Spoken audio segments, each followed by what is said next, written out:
ఆంధ్రప్రదేశ్ అభివృద్ధి కోసం ఆంధ్రప్రదేశ్ ముఖ్యమంత్రి నారా చంద్రబాబు గారు చేస్తున్నటువంటి కృషికి ప్రధాని మోదీ అలాగే హోంశాఖ మంత్రి అమిత్ షా గారు ఫిదా అయ్యి ఆంధ్రప్రదేశ్కి వరాల జల్లు కురిపించారు అనేటువంటి వార్తలు ఇప్పుడు సోషల్ మీడియాలో చక్కర్లు కొడుతున్న నేపథ్యంలో మోదీ గారు ఆంధ్రప్రదేశ్కి కురిపించినటువంటి వరాల జల్లు ఏంటి అనేది మనం విశ్లేషణ చేసుకునేటువంటి ప్రయత్నం చేద్దాం.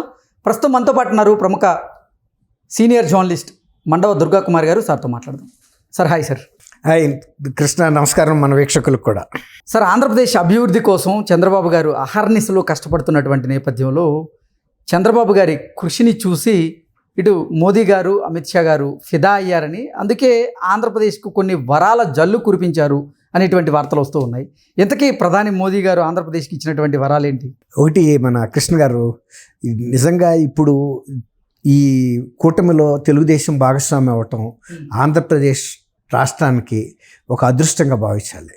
ఎందువల్లంటే గత 5 సంవత్సరాల నుంచి ఇక్కడ పరిపాలన అస్తవ్యస్తం అయిపోయింది, అభివృద్ధి అంతా కుంటుపడిపోయింది, ఏ విధమైన మౌలిక సదుపాయాలు ఏర్పాటు జరగలేదు, ఉపాధి అవకాశాలు మెరుగుపడలేదు, రహదారుల విస్తరణ కానీ రహదారుల నిర్మాణం కానీ వాటి మెయింటెనెన్స్ కానీ ఏమీ జరగలేదు.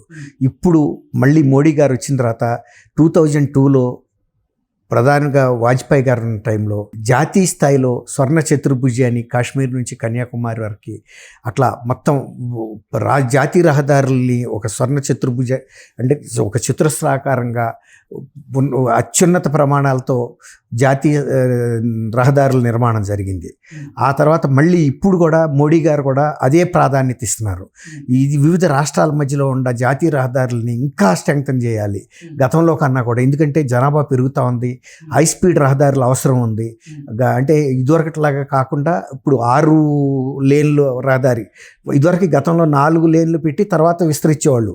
అలా కాకుండా ఇప్పుడున్న పరిస్థితుల్లో 6 లేన్లు అవసరమైతే 12 లైన్ల రహదారులు కూడా ఏర్పాటు చేయడానికి కూడా కేంద్ర ప్రభుత్వం పథకాలు రూపీ, అంటే సౌకర్యవంతంగా సులభవంతంగా వెళ్ళిపోవాలి, వేగంగా వెళ్ళిపోవాలి, వేగంగాను భద్రతగాను కూడా వెళ్ళాలి. అంటే సేఫ్టీ ఇంటర్నేషనల్ స్టాండర్డ్స్లో చేయబోతున్నారు.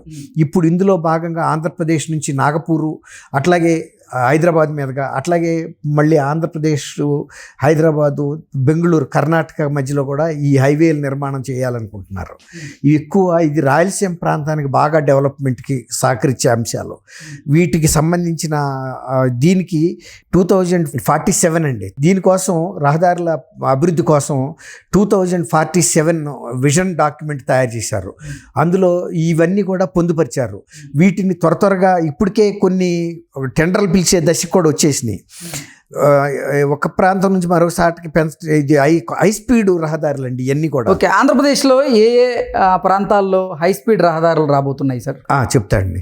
ఇప్పుడు హైదరాబాద్ నుంచి బెంగళూరు మధ్య వేసేది ఇది హై స్పీడ్. హైదరాబాద్ బెంగళూరు పేరే వినపడుతుంది కానీ మధ్యలో రాయలసీమను మొత్తంగా కవర్ చేసుకుంటూ వెళ్తుందండి. ఇది రాయలసీమను మొత్తంగా, ఆంధ్రప్రదేశ్లో ఉన్న రాయలసీమను మొత్తంగా కవర్ చేయడం ద్వారా పారిశ్రామిక కారిడార్ ఏర్పడుతుందండి. ఇక్కడ చాలా భారీ పారిశ్రామిక కారిడార్.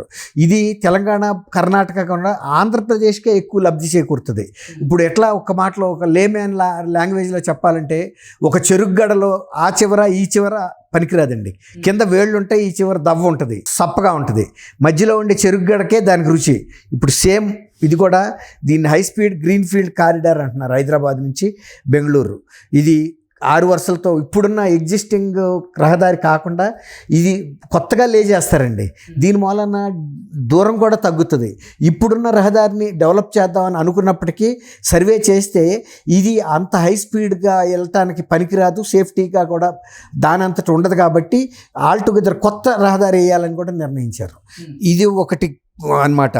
ఇప్పుడు ఇది మాస్టర్ ప్లాన్లో కూడా దీన్ని పొందుపరిచారండి.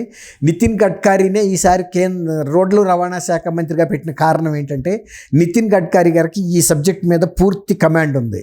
కాబట్టి ఈసారి కూడా ఆయన్నే పెడితే ఈ పథకాలన్నీ కూడా బ్రహ్మాండంగా అమలవుతాయి. ఈ అంతర్రాష్ట్ర రవాణా అనేది స్పీడ్గా జరుగుతుందనే ఉద్దేశం మీద ఏర్పాటు చేశారు. తర్వాత ఇప్పుడు ఇందాక చెప్పే కదండి, ఈ కారిడార్లో ఏపీలో 260 కిలోమీటర్లు కవర్ అవుద్దండి. అదే తెలంగాణలో 190, తర్వాత కర్ణాటకలో 106 మాత్రమే. ఇది మొత్తం 500 పైచిలుకులో 260 కిలోమీటర్లు. అంటే కర్ణాటకలో కవర్ అయ్యే దానికన్నా కూడా 150% ఎక్కువ ఉంది.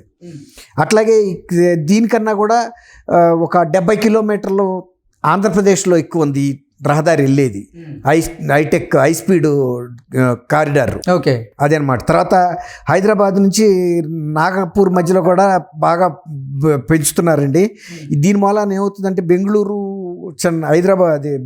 హైదరాబాద్ వేస్తున్నారు కదా, ఇప్పుడు హైదరాబాద్ నాగపూర్ బెంగళూరు మధ్య కూడా ఈ రెండు ఆల్రెడీ ఇటేపు ఒక హైవే డెవలప్ అవుతుంది, ఇక్కడ హైదరాబాద్ నుంచి బెంగళూరు దాకా అవుతుంది కదా. దాని మూలన మహారాష్ట్ర, ఆంధ్రప్రదేశ్, తెలంగాణ, ఇవి కర్ణాటక, ఈ 4 రాష్ట్రాల మధ్యలో కూడా ఒక భారీ కారిడార్ రాబోతుంది. అది కూడా పెద్ద ఇండస్ట్రియల్ కారిడార్ అనమాట. ఓకే, ఇట్లా ఇవన్నీ కూడా టెండర్ల ప్రక్రియకు కూడా వెళ్తున్నాయండి. ఇవన్నీ కూడా హై స్పీడ్ కారిడార్ని 6 లేన్లుగా పెడుతున్నారండి, 4 లేన్స్ అయితే కాదు.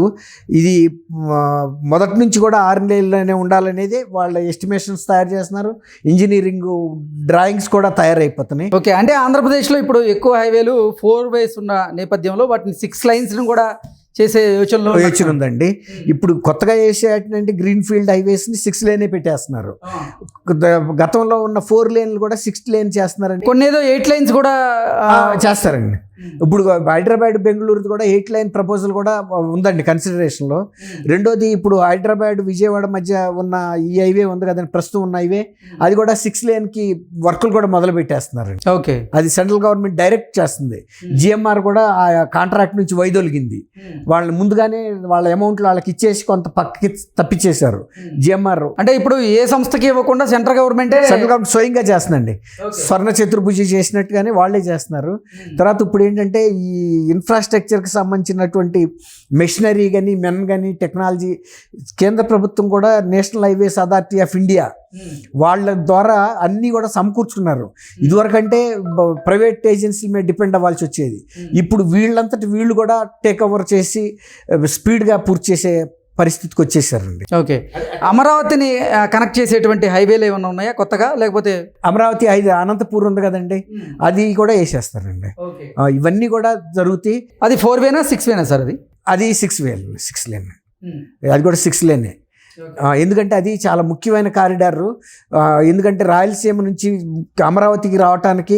ఓకే, అంటే ఆంధ్రప్రదేశ్లో ఉన్నటువంటి కొన్ని ప్రాంతాలను ఇంటర్నల్గా కనెక్ట్ చేసేందుకు కూడా ఈ రహదారుల నిర్మాణం జరుగుతుంది. చంద్రబాబు నాయుడు గారు గతంలో ఇది ఇచ్చినప్పుడే దానికి సంబంధించిన శాంక్షన్ కూడా అయిందండి.